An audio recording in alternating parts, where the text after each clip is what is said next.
सबसे पहले बात करेंगे निगरान वजीर आला खैबर पख्तूनख्वा मोहम्मद आजम खान ने हल्फ उठा लिया, ओहदे का चार्ज भी संभाल लिया। पुलिस के दस्ते ने वजीर आला सेक्रेटेरिएट आमद पर उन्हें गार्ड ऑफ ऑनर पेश किया है। तफसीलात रिपोर्ट कर रहे हैं समीन जान। पख्तूनख्वा के निगरान वजीर आला मोहम्मद आजम खान ने हलफ उठा लिया। गवर्नर गुलाम अली ने मोहम्मद आजम खान से हलफ लिया। निगरान वजीर आला बहैसियत निगरान वजीर आला अपने फ़राइज़ की कमाहको अंजामदही के लिए ऐसे करना ज़रूरी हो। निगरान वज़ीर आला मोहम्मद आजम खान की हलफ बर्दारी तकरीब गवर्नर हाउस में हुई। हलफ बर्दारी तकरीब में सियासी शख्सियात के अलावा दीगर आला हुक्काम शरीक हुए। निगरान वज़ीर आला खैबर पख्तूनख्वा आजम खान ने वज़ारत आला का मनसब संभाल लिया है। वज़ीर आला सेक्रेटेरिएट आमद पर उन्हें पुलिस के चाको चौबंद दस्ते की जानिब से गार्ड ऑफ ऑनर पेश किया गया। निगरान वज़ीर आला मोहम्मद आजम खान ने पेशावर यूनिवर्सिटी से LLB करने के बाद लंदन के लिंकन इन कॉलेज से बैरिस्टर की डिग्री हासिल की। खैबर पख्तूनख्वा में निगरान वजीर आला ने ओहदा संभाल लिया, लेकिन पंजाब के निगरान वजीर आला का फैसला अभी तक नहीं हो सका। ओहदे के लिए 3 ब्यूरोक्रेट्स और एक सहाफ़ी का नाम तजवीज़ किया गया है। जी बिल्कुल, 2013 और 2018 में भी एक सहाफ़ी को नामजद किया गया और उन्हें ही निगरान वजीर आला मुकर्रर किया गया। इस बार भी एक सहाफ़ी मैदान में है। माजी और हाल की नामजदगियों में क्या चीज़ें मुमासलत रखती हैं, जानते हैं इस रिपोर्ट में।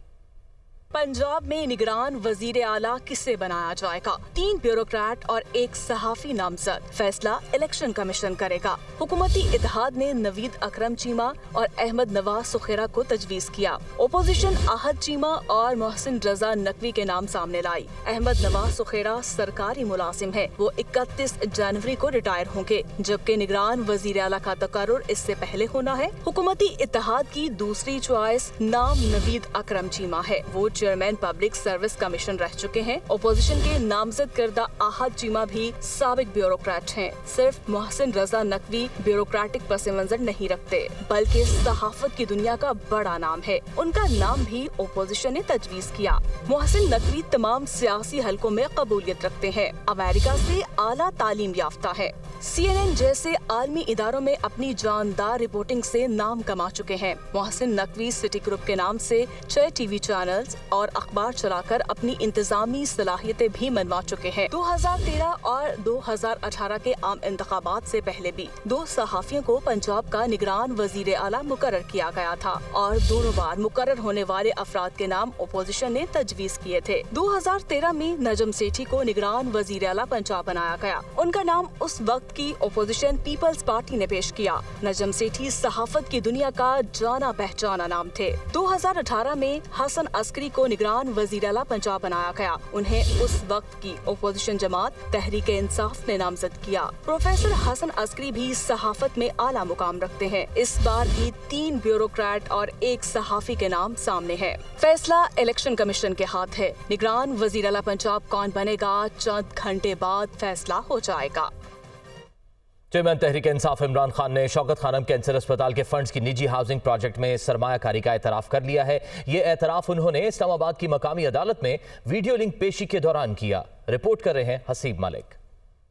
शौकत खानम कैंसर अस्पताल के फंड से निजी हाउसिंग प्रोजेक्ट में सरमायाकारी की। चेयरमैन तहरीक इंसाफ इमरान खान ने अदालत के रूबरू बड़ा एतराफ़ कर लिया। इस्लामाबाद के एडिशनल सेशन जज की अदालत में इमरान खान की जानिब से वफाकी वजीर ख्वाजा आसिफ के खिलाफ 10 अरब रुपए हर्जाना केस की समाअत हुई। इमरान खान लाहौर से वीडियो लिंक के जरिए पेश हुए। ख्वाजा आसिफ के वकील ने इमरान खान से शौकत खानम के फंड की हाउसिंग प्रोजेक्ट में सरमायाकारी से मुतल्लिक सवालात किए। इमरान खान ने सरमायाकारी का एतराफ़ करते हुए कहा, शौकत खानम के बोर्ड ऑफ गवर्नर्स की जानिब से मुझे हाउसिंग मंसूबे में सरमायाकारी के हवाले से बताया गया था, लेकिन हाउसिंग प्रोजेक्ट का नाम याद नहीं। वकील के इस्तफसार पर इमरान खान ने कहा कि ये भी याद नहीं हॉस्पिटल बोर्ड की तरफ से तहरीरी तौर पर आगाह किया गया था या नहीं। बोर्ड मेंबर की जानिब से $30 लाख वापस जमा कराने के बाद मामला खत्म हो गया।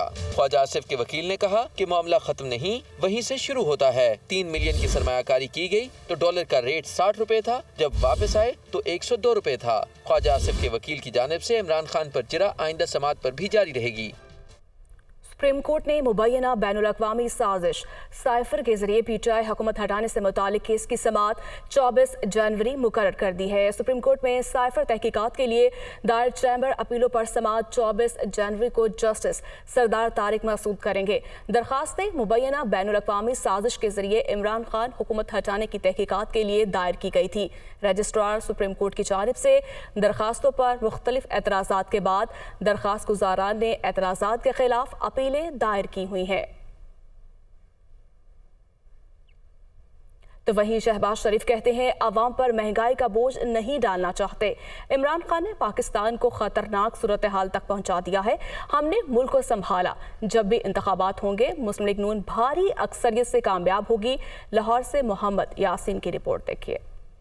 वज़ीर आज़म शहबाज शरीफ की सरबराही में मॉडल टाउन सेक्रेटेरिएट में मुस्लिम लीग नून का इजलास, सियासी और मुआशी सूरत हाल से मुतल्लिक गुफ्तगू की गई। इजलास में पार्टी कारकुनों को मुतहरिक करने के लिए ओहदेदारों को टास्क दिए गए। वज़ीर आज़म शहबाज शरीफ का इजलास में कहना था कि अवाम पर महंगाई का बोझ नहीं डालना चाहते। गरीब अवाम का एहसास है, कोशिश है जो भी कदम उठाएं उससे गरीब को नुकसान न हो। IMF से जल्द मामला तय पा जाएंगे और मुआशी बहरानी कैफियत से निकल आएंगे। शहबाज शरीफ का मजीद कहना था कि नून लीग एक मजबूत और बड़ी जमात है, इसको कोई भी खत्म न कर सका। इमरान खान ने पाकिस्तान को खतरनाक सूरत हाल पर पहुंचाया। हमने मुल्क को संभाला दिया। जब भी इंतखाबात होंगे मुस्लिम लीग नून भारी अक्सरियत से कामयाब होगी। वज़ीर आज़म शहबाज शरीफ का कहना था कि मुआशी मामलात से निमटने के लिए तमाम प्लान मौजूद हैं। हर तरह से मामलात कंट्रोल में हैं। कोई फिक्र की बात नहीं, महंगाई पर जल्द काबू पा लिया जाएगा। इमरान खान कहते हैं कि मुल्क में इलेक्शन का रास्ता नहीं अपनाएंगे तो हालात संभालना मुश्किल हो जाएगा। जो कुछ PTM ने 8 माह में कर दिया कोई दुश्मन भी नहीं कर सकता। इस तबाही को रोकने के लिए शफाफ इलेक्शन कराया जाए। मुझे डर है श्रीलंका वाले हालात ना शुरू हो जाएं। कराची पोर्ट पर कंटेनर्स खड़े हैं, पाकिस्तान डूब रहा है। मुल्क में शफाफ इलेक्शन से ही इस्तेहकाम आ सकता है। नए मैंडेट वाले वो रिफॉर्म्स करें जो पहले कभी नहीं हुए हैं। इक्तदार में आए तो सबसे पहले रूल ऑफ लॉ कायम करेंगे। वज़ीर इत्तलात मरियम औरंगज़ेब ने कहा कि इत्तेहादी हुकूमत ने माफिया और बड़े बड़े डाकों से मुल्क को पाक किया। इमरान खान की हुकूमत 4 सालों में सियासी मुखालिफिन पर इल्ज़ामात साबित क्यों नहीं कर सकी। वज़ीर इत्तलात मरियम औरंगज़ेब ने एक बयान में कहा कि सिर्फ चोर चोर कहने से बात नहीं बनेगी, इल्ज़ामात को साबित करना होगा। 4 साल तमाम ताकत होने के बावजूद एक भी इल्ज़ाम साबित नहीं हुआ। नैब चेयरमैन को ब्लैकमेल करके सियासी मुखालिफिन को जेलों में डाला गया। पाकिस्तान की तमाम अदालतों ने आपके इल्ज़ामात को रद्दी की टोकरी में फेंका है। इंग्लैंड की नेशनल क्राइम एजेंसी और बरतानवी अदालत ने भी आपके इल्ज़ामात मुस्तरद किए। कराची में पाकिस्तान पीपल्स पार्टी के रहनुमा सईद गनी ने वफ्द के हमरा मुस्लिम लीग नून सिंध के सदर सैयद शाह मोहम्मद से उनकी रिहाइशगाह पर मुलाकात की है। इस मौके पर सईद गनी का कहना था कि जमात इस्लामी को सोचना चाहिए, जिस पार्टी की अक्सरियत है मेयर उसी का होना चाहिए। इसी पर यह रिपोर्ट देखिए।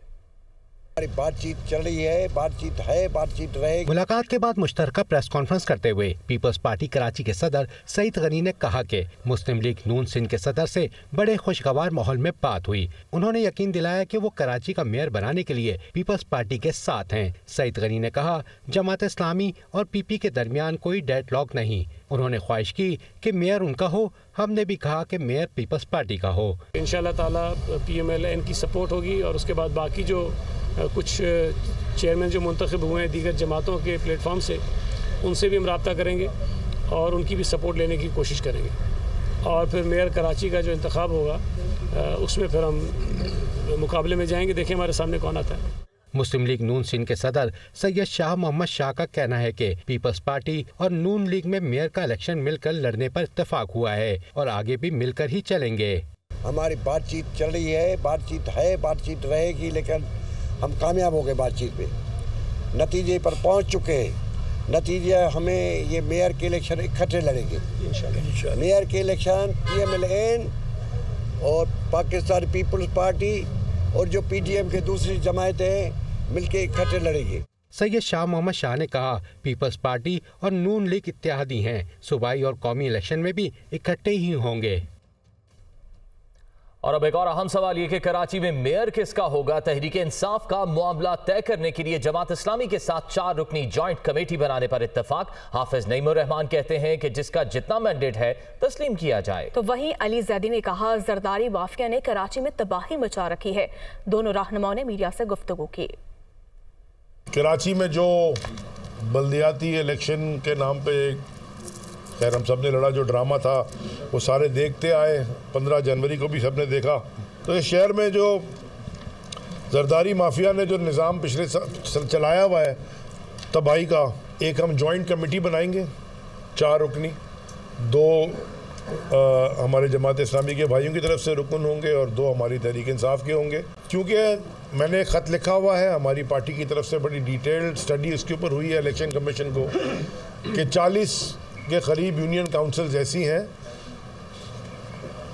जिसमें हम समझते हैं कि हमारे मैंडेट को चुराया गया। हमारी पार्टी में इतना हौसला है कि हम उनको मुबारकबाद भी देते और उनसे ये कहते कि भाई हम आपके साथ जाएं ना जाएं, आप मेयर बनाएं। उनकी पोजीशन नहीं है नंबर 1, ये बात एक हकीकत है। हल्काबंदियाँ जिस तरह की हुई हैं, हमें भी शदीद एतराज़ात, तहफ़्फ़ुज़ात, लेकिन हमें मालूम था कि इसको बुनियाद बनाकर ये 10 साल भी इलेक्शन नहीं कराएं। तो इसलिए इलेक्शन होना बहुत ज़रूरी था। जब फॉर्म 11 मिल गए तो जो नतीजा फॉर्म 11 के मुताबिक उसको बदलना शुरू कर दिया। लोगों ने हम पर एतमाद किया, वोट डाल दिया। अब हम कहें कि साहब अब तो जो होना था हो गया, हम तो कुछ नहीं कर सकते। तो इस मैंडेट का तहफ़्फ़ुज़ भी हमारी जिम्मेदारी है। हम कोशिश करेंगे कि ज़्यादा से ज़्यादा जो चीज़ें हमसे धांधली के ज़रिए ले ली गई हैं वो वापस मिल जाएँ। और अमीर जमात इस्लामी सिराजुल हक का कहना है कि पीडीएम और पीटीआई की क़यादत एक दूसरे की तजलील में मसरूफ़ हैं और गरीब अवाम रोटी को तरस रहे हैं। मुल्क में एहतसाब का निज़ाम होता तो ये सारी सियासी क़यादत जेलों में होती। आज दुनिया में हमारे वज़ीर आज़म का फ़ोन सुनने के लिए कोई तैयार नहीं। बासलाहियत और मेहनती लोगों के पाकिस्तान को मुआशी तौर पर तबाह कर दिया गया। वो लाहौर में महंगाई के खिलाफ इज्तिमा से खिताब कर रहे थे। पीडीएम पीटीआई को जलील करने और पीटीआई पीडीएम को जलील कर दे कि स्केल में मसरूफ है। डॉलर मिलता नहीं है। 6000 कंटेनर समंदर में बैर जिहादों में पड़े हैं। कोई मुल्क आपके वजीर आज़म का फोन अटेंड नहीं करता, उनके इस्तकबाल के लिए तैयार नहीं है। तो पीडीएम और पीटीआई ने गुज़श्ता अरसे में पाकिस्तान को तबाह किया, मईशत का बेड़ा गर्क कर दिया। इनका विजन लंगर खान है, इनका विजन मुसाफिर खान है। और अब नई हुकूमत ने हालात को देखकर पागल खाने बनाने शुरू किए, इसलिए कि हर 5वां पाकिस्तानी डिप्रेशन का शिकार हो गया। क्या अगर इस मुल्क में एहतसाब का कोई निज़ाम होता तो पीडीएम और पीटीआई और पीपल पार्टी की पूरी क़यादत अब जेलों में होती। शाहिद खकान अब्बासी ने कहा कि मुआशी बदहाली और सियासी नाकामी इंतहा को पहुंच चुकी है। मौजूदा हालात के जिम्मेदार सभी हैं। सियासी निज़ाम में सूरत हाल का मुकाबला करने की सलाहियत है, ना ही मुल्क में मसाइल का हल तलाश करने का कोई फोरम मौजूद है। मुश्किल फैसले करके पाकिस्तान को दुरुस्त समत में गामजन करना होगा। शाहिद खकान अब्बासी कोयटा में सेमिनार से खिताब कर रहे थे। आज ये मुल्क की बदकिस्मती है कि हमारी मईशत की बदहाली भी इंतहा को पहुंच चुकी है और हमारी सियासत की नाकामी भी इंतहा को पहुंच चुकी है। कोई ऐसा फोरम नहीं है जहां पर हम ये बात कर सकें कि हम किस तरह आज इन मामलात का हल तलाश करेंगे।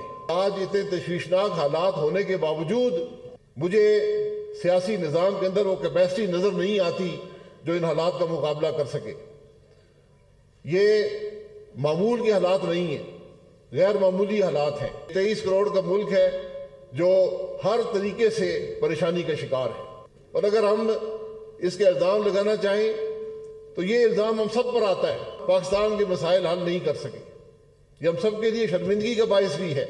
ये हमारे लिए शर्मिंदगी का बायस है कि आज जमातें भी और अफराद भी पैसे देकर उस हाउस तक पहुँचते हैं।